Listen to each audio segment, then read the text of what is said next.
One more question covering section 10.3, testing the mean when population standard deviation is not known, which is the common case.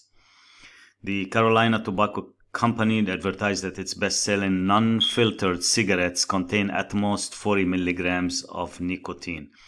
But Consumer Advocate magazine ran tests of 10 randomly selected cigarettes and found the amount in milligram. So you have now a raw data. You must put your data in L1, which I'm going to show you in a second.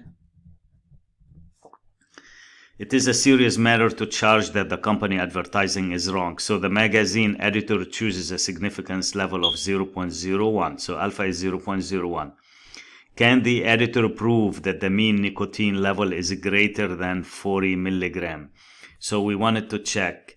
The editor is claiming that they have more than 40 milligram nicotine in their cigarettes, and we need to check this claim. So your mean will be more than 40 milligram, and this is where the claim. And remember, the null hypothesis must always have the equal sign. All right, how we're gonna do it? Very simple if we know how to use your calculator. So first of all, you go to Stat, Edit, and then L1, and you input your data in L1. So this is what I did. I put the data in L1. Now the next step, to go to Stat, Tests, and it's a t-test again. So we're back to t-test. But I need to switch from Stat to data because I have raw data set here.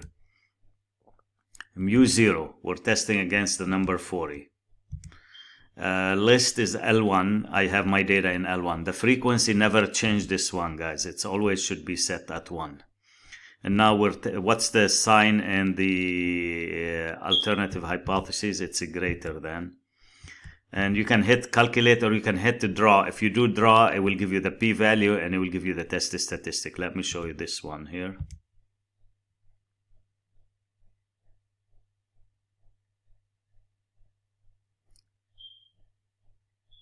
If you don't see much shading, that means the p-value probably small. So what's the p-value here? It says 0.0113. And the test statistic T is 2.7458. You can also do it the other way, guys. Watch. Calculate. And here they go. So I'm going to copy those numbers and just proceed from there. So 2.746, 3 decimal places.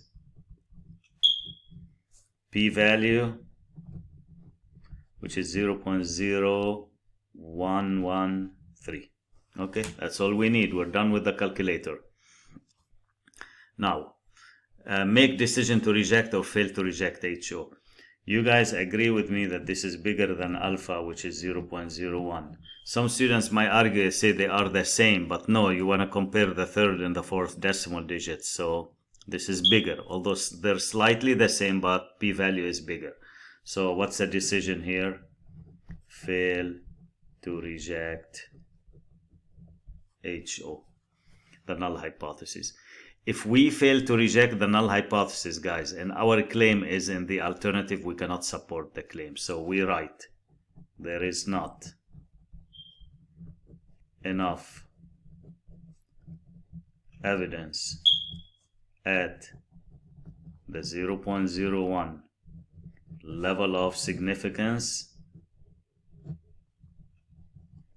to support the editor's claim that the mean nicotine level is greater than 40 milligram. So anytime people make a claim, they have to be able to support it, otherwise they can get in trouble and be accused of making false claims. And this is how you do the test.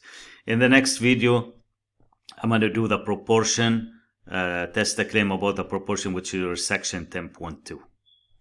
All right.